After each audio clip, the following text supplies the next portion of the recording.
of life gets you ready for the next step. Those tough spots that you've been through in your life, they're preparing you to take the next step. When I first met Randy Herline, he came to our office from the Mayo Clinic. He got amputated above the knee. At that time, he was struggling. He couldn't find anybody that would make things work for him.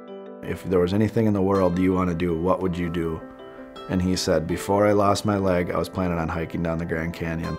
I want to hike down the Grand Canyon with a prosthetic leg. We said, we're going to do everything we can to try to get you to do what you want to do. We'll try to get you down that Grand Canyon. And over the next few years, we built him a new prosthetic, a new socket. I started training in 2012 when I got my leg.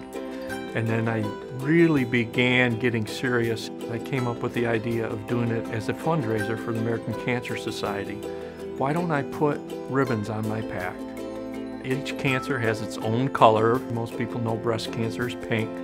My cancer was bone cancer, it's yellow. Seeing me with my pack and my ribbons, we kept training and we kept trying to encourage people. We ended up selling 416 ribbons.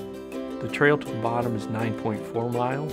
The trail gets very difficult, and it's difficult for people with two able legs.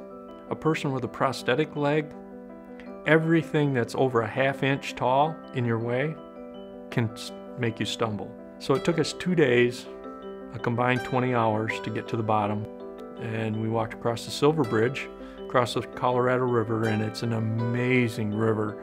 Those ribbons, which had each cancer patient's name embroidered on it, all the different colors. There were also caregiver ribbons. As they were fluttering in the breeze over camp, it was almost like they were there with me. And quite an emotional moment. You draw on your experiences of life, and you draw on your faith, you draw on those things that are going to get you through.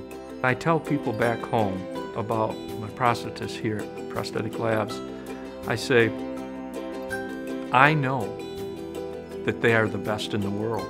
We got him to his goal, and now he's setting new goals, and we're going to have to work through whatever he wants to do now. What an inspiration to us and to other patients to have a person like him.